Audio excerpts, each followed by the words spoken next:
주님의 이름으로 기도하옵나이다. 아멘. 할렐루야. 오늘도 이 자리에 오신 여러분 모두를 주님의 이름으로 축복하고 환영합니다.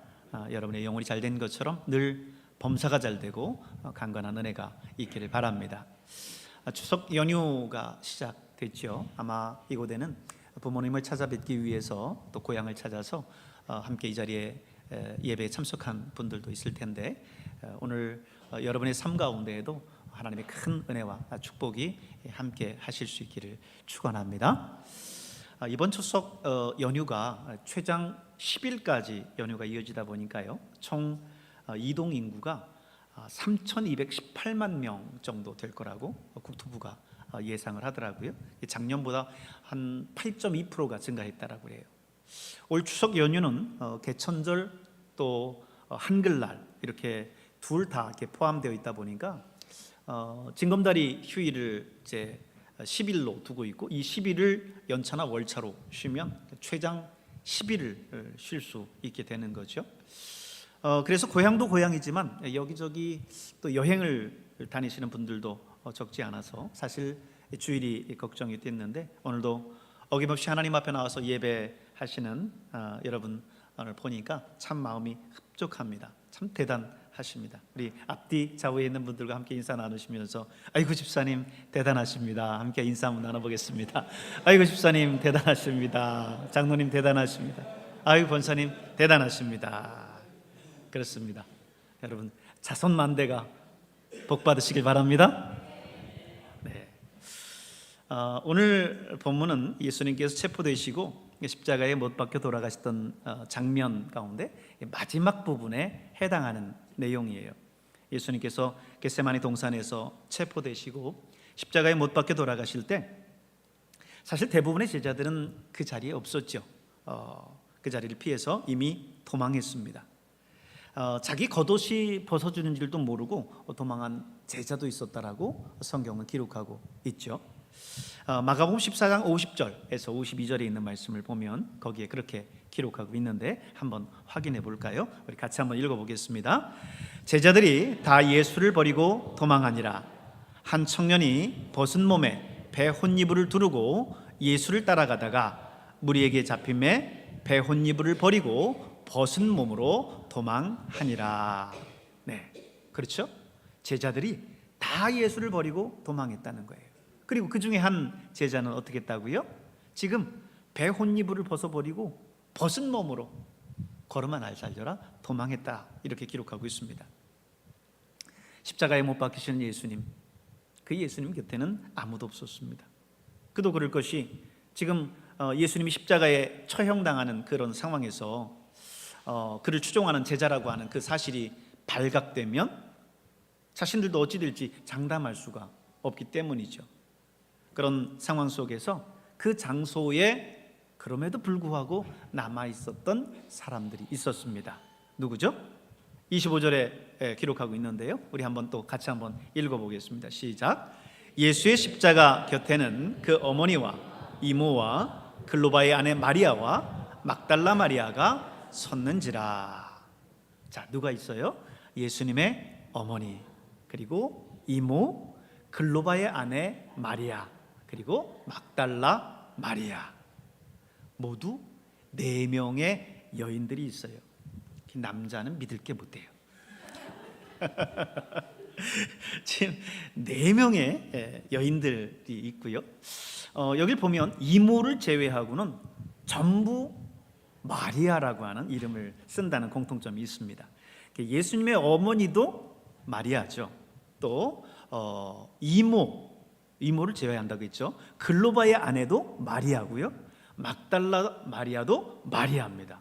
다 마리아란 이름이죠. 이 마리아라고 하는 이름이 좋은가 봐요. 자, 또 다른 공통점이 있어요. 여기 남아있던 인물 중 이번에는 막달라 마리아만을 제외하면요, 전부 친척관계라는 점입니다. 마리아는 예수님의 어머니죠. 또 예수님의 이모의 이름이 여기는 나와 있지는 않지만 마가복음 16장 1절에 보면요, 거기에서 이름을 찾아볼 수 있는데 이름이 뭐라고 나오냐면 살로메라고 나옵니다. 살로메. 또 글로바의 아내 마리아라고 그랬는데요. 이 글로바의 아내 마리아는 누구냐면 예수님의 숙모예요. 숙모. 이 초대교회사 자료를 찾아보면 이 글로바가 예수님의 아버지 요셉의 친동생이다 이렇게 나옵니다. 그런데 오늘 본문에 글로바의 아내라고 그랬어요. 그렇다면 예수님과는 어떤 관계예요? 숙모인 거죠. 작은 어머니 격이라고 할 수 있을 겁니다. 그래서 지금 막달라 마리아를 제외하면 전부 예수님의 친척이었다라고 하는 겁니다. 자, 오늘 본문을 또 잘 보면요, 사실은 이 여인들 말고 남자 하나가 있어요. 참 이 사람이 남자를 살렸습니다. 이 남자 한 사람이 있는데 26절 한번 볼까요? 우리 같이 한번 읽겠습니다. 예수께서 자기의 어머니와 사랑하시는 제자가 곁에 서 있는 것을 보시고 라고 그랬어요. 누굴까요? 사도 요한입니다. 사도 요한. 요한계시록과 또 요한복음, 요한 1, 2, 3서를 기록한 저자죠. 그런데 지금 이 요한이 지금 예수님이 십자가에 처형당하는 그 자리에 함께 있었다라고 하는 거예요. 여러분, 이게 얼마나 위험천만한 일인지 아십니까? 예수님을 추종하는 자 중에 이 요한은 핵심 인물 중에 핵심 인물이었어요. 그렇기 때문에 그가 지금 예수님 십자가에 못 박히는 이 자리에 있다라고 하는 것은 거의 목숨을 내걸고 있다라고 하는 겁니다. 지금 사도 요한이 예수님이 십자가에 못 박히시는 이 자리에 그가 있는 이유가 뭘까요? 그 위험을 무릅쓰고 지금 예수님이 십자가에 못 박힌 이 자리에 요한이 있는 이유, 아마 두 가지 정도로 생각해 볼 수 있을 것 같아요. 첫째는요, 요한은 지금 예수님의 그 12 제자 가운데 한 사람이었지만 예수님이 가장 사랑하는 제자였습니다. 잘 아시는 것처럼 요한은요, 세베대의 둘째 아들입니다. 그의 형 야고보와 함께 처음에는 가버나움이라고 하는 지역에서 어부 생활을 했어요. 제자들 중에 나이가 가장 어렸기 때문에 그래서 그런지 예수님의 정말 사랑을 많이 듬뿍 받습니다. 여러분이 이제 예수님이 나오는 그 성화를 잘 보면요, 거기에 다른 인물들과 달리 굉장히 젊은 청년 하나가 나오는 걸 볼 수 있을 겁니다. 그 사람은 바로 요한입니다. 젊긴 하지만 가장 나이가 어린 제자긴 하지만 성격은 형 야고보와 함께 불같았다 그랬어요. 그래서 예수님께서 이 요한과 야고보 이런 성격을 보고 천둥의 아들, 우레의 아들이라고 해서 보아너게라고 하는 별명을 붙여줬습니다. 요한은 특별히 야이로의 죽은 딸을 살릴 때, 또 변화산에서 예수님께서 찬란한 모습으로 변모하실 때, 또 겟세마네 동산에서 예수님께서 기도하실 때, 이런 때 뭔가 예수님께 중요한 행적을 남기실 그때에 보면 꼭 수제자 베드로와 함께 요한이 그 자리에 같이 있었어요. 그래서 요한복음을 보면요, 그를 가리켜서 뭐라고 기록하냐면 주님이 사랑하시는 제자라고 기록하고 있습니다. 다른 기록들, 다른 사람에 대한 기록들은 그냥 이름을 언급하고 끝나는데 사도 요한에 대해서는 주님이 사랑하시는 제자라고 기록을 하고 있습니다. 심지어 그는 예수님과 함께 식사를 할 때에는요, 예수님의 품에 의지해서 예수님 품속에서 같이 식사를 했다라고 기록될 정도로 그만큼 예수님이 그를 사랑했습니다. 어쩌면 예수님의 마음속에는 나이 많은 베드로보다 베드로야 나이가 있으니까 걔도 지 할 일 잘 하겠지라고 생각했겠지만 늘 어리지만 그 어린 가운데 형들 틈에 끼어서 예수님 쫓아오는 그 요한의 모습이 늘 사랑스럽고 예뻤을 수 있습니다. 어쨌든 이 사랑을 많이 받은 요한, 이 사랑을 많이 받은 사람이 사랑을 또 할 줄 안다라고 하지 않습니까? 이 요한이 예수님께 그런 사랑을 풍성하게 이렇게 받아서 그랬는지 예수님께 받은 그 사랑은 지금 요한으로 하여금 이 살벌한 십자가의 현장에 있게 했습니다. 예수님께 대한 요한의 이 사랑과 열정을 설명하는 또 다른 부분들이 있는데요. 한번 볼까요? 막달라 마리아가 부활하신 예수님을 만나고 나서요, 제자들에게 예수님의 무덤이 비었다라고 하는 사실을 달려와서 말합니다. 그러니까 그 소식을 듣자마자 제일 먼저 뛰쳐나간 사람이 누구냐? 바로 요한이었습니다. 요한이 제일 먼저 예수님의 빈 무덤으로 달려갔어요. 또 예수님이 부활하시고 나서 디베레 호숫가에 나타나셨을 때에 제일 먼저 그분이 예수님이다라고 하는 것을 알아본 게 또 누구냐? 바로 요한이었습니다. 예수님에 대한 사랑의 힘이 오늘 지금 요한으로 하여금 그 십자가의 현장 밑에 머물게 한 거죠. 다른 한 가지 이유는 예수님과의 관계 때문이 아니었을까 또 생각을 해봅니다. 사도 요한은 예수님과 사촌 관계였어요. 성경은 요한의 어머니를 살로메 혹은 세베대의 아들들의 어머니 또는 예수의 이모라고 다양하게 표현을 하고 있어요. 요한의 어머니가 예수님의 이모라면 그렇다면 요한과 예수님과의 관계는 몇 촌이에요? 사촌. 무슨 사촌? 이종 사촌인 거죠. 그런데 그것 때문에 지금 요한이 거기 있었다라고만 추측하기에는 지금 요한의 형제가 누가 있다고 그랬어요? 야고보가 있다고 했지 않습니까? 근데 야고보는 예수님과 함께 역시 예수님과는 이종 사촌격인데, 근데 야고보는 지금 이 자리에 없어요. 일찌감치 도망갔습니다.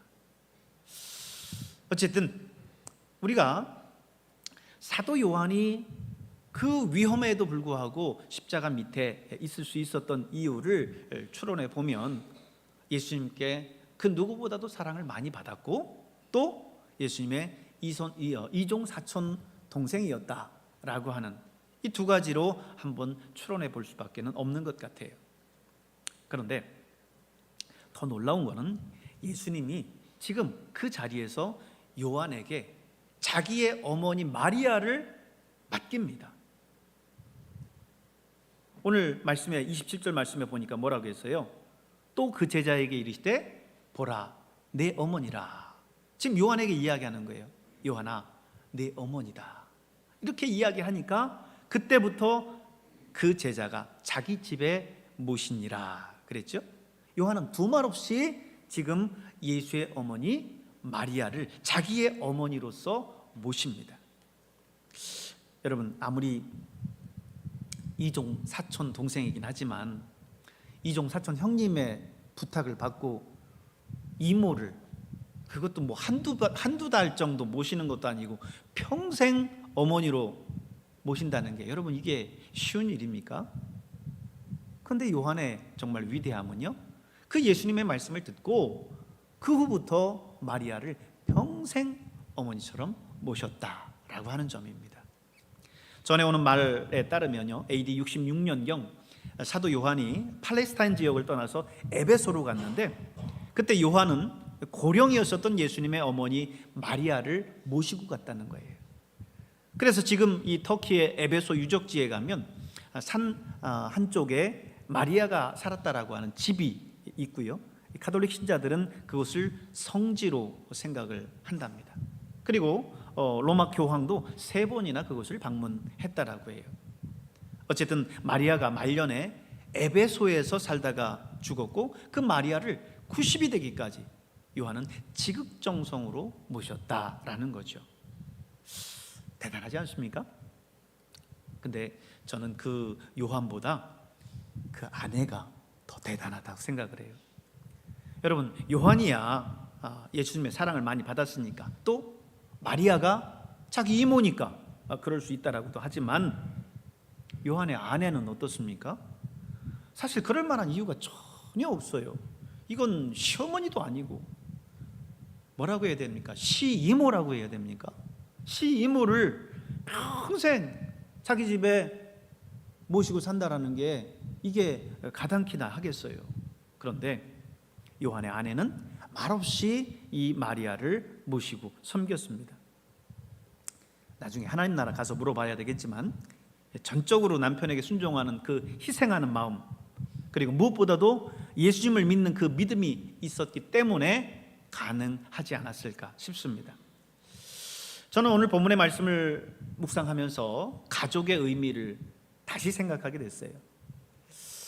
이제 내일이 우리 민족 고유의 명절인 추석 아닙니까? 물론 연휴가 길어서 다른 추석과는 좀 다를 거예요. 전국 여러 도로가 밀리긴 해도 옛날처럼 다른 때처럼 밀리지만 않겠지만 어쨌든 수천만 명이 고향과 부모를 찾아서 이동하기 때문에 평소보다는 막힐 수밖에 없죠.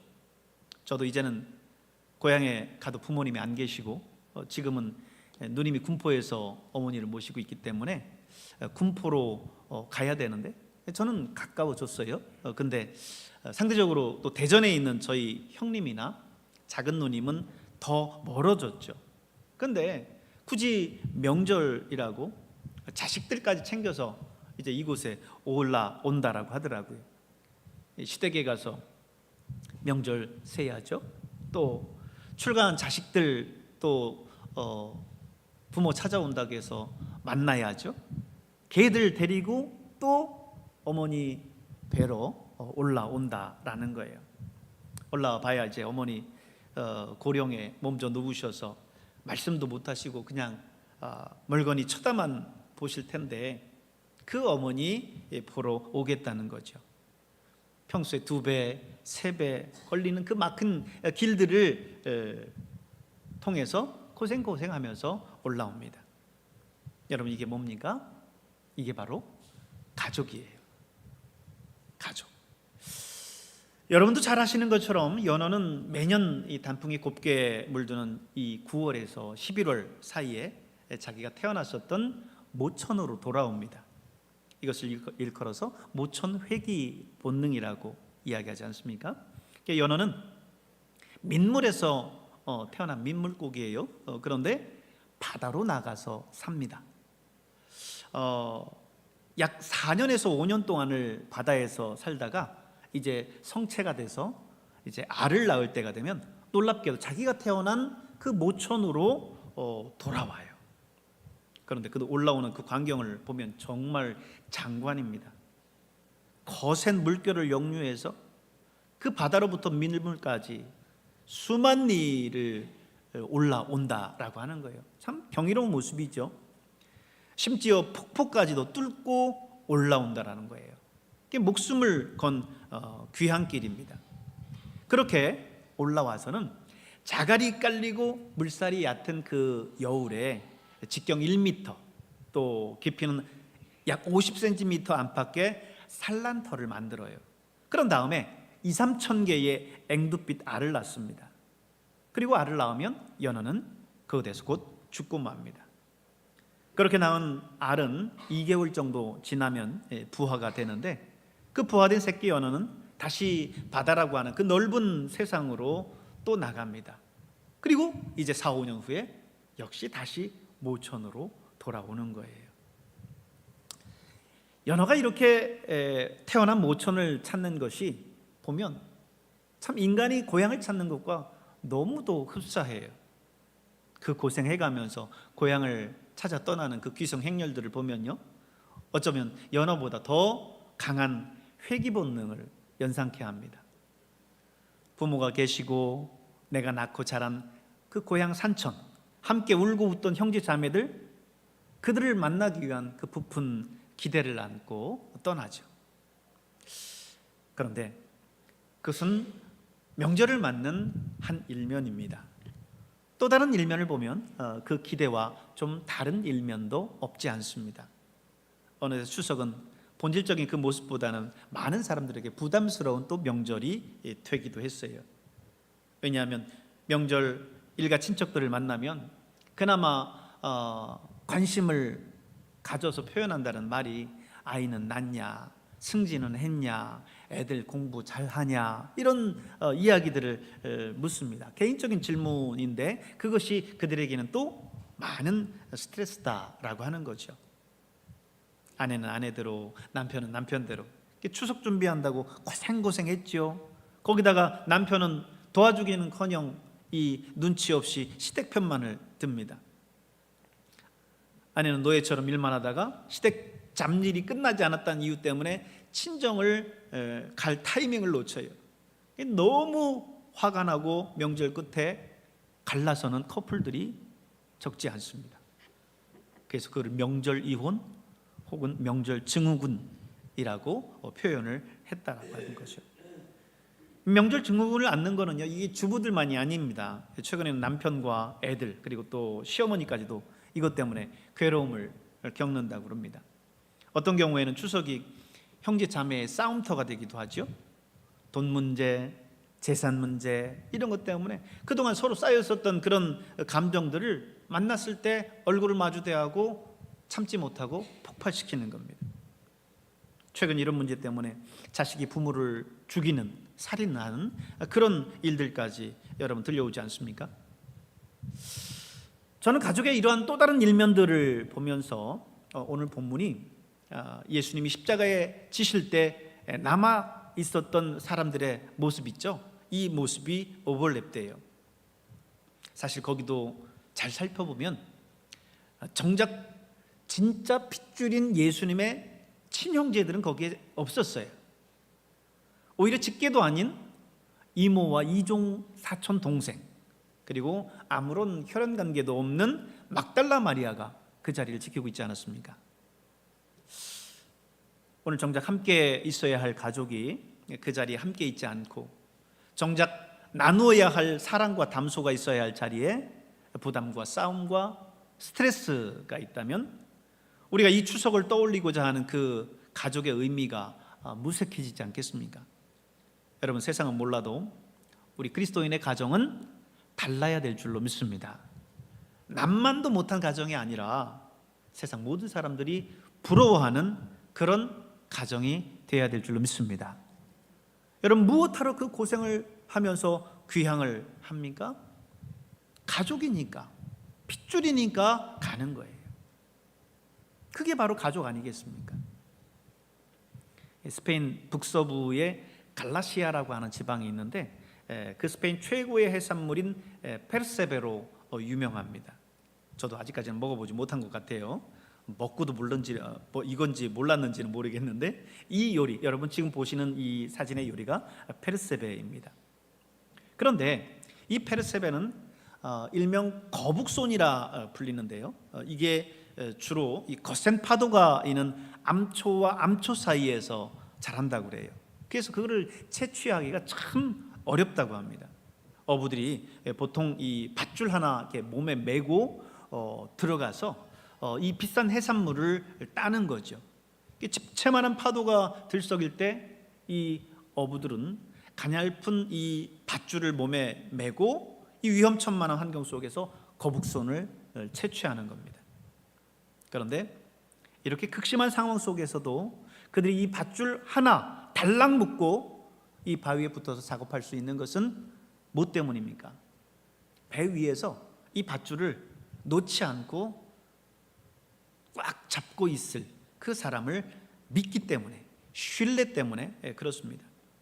때로는 이 배가 암초에 부딪히는 그런 위험한 상황들이 발생하기도 한데요, 근데 그런 때에도 이 밧줄을 끊고 도망가지 않을 거다라고 하는 그런 분명한 확신이 있기 때문에 그 밧줄 하나 연명해서 그곳에서 그 채취 작업을 하는 겁니다. 그래서일까요? 몇 대에 걸쳐서 이 일을 해온 이 갈라시아 지방의 어부들은요, 결코 다른 사람들과 바다에 나가지 않는답니다.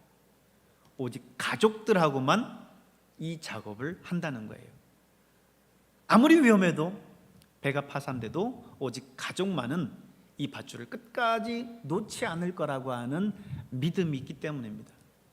함께 바다에 쓸려갈 망정 자기가 살기 위해서 가족을 버리지는 않을 거라고 하는 믿음이 있는 거죠. 여러분, 바로 이게 가족입니다. 이 추석 명절에 이 가족의 소중함을 다시 한번 발견하는 여러분 되시길 바랍니다. 오늘 본문을 보면요, 요한은 남의 어머니마저도 자기의 어머니로 여기고 평생을 모셨어요. 근데 하물며 내 어머니겠습니까? 내 가족이겠습니까? 가족이기 때문에 감싸고 사랑하고 떠안고 가는 것 아니겠습니까? 사실 가족 안에서 사실은 더 가깝기 때문에 더 많이 싸우기도 하지요. 그것은 가족이기 때문에 더 편해하고 내 모든 마음들을 열어놓기 때문에 그렇습니다. 신뢰하기 때문에 그런 겁니다. 여러분, 여러분의 가정 안에 있는 여러분의 남편과 아내, 여러분의 자녀들, 여러분의 형제들, 여러분의 부모들, 가족이기 때문에 신뢰하고 또 그들을 여러분 안아주고 또 섬겨주고 받아줄 수 있는 여러분 될 수 있기를 주님의 이름으로 축원합니다.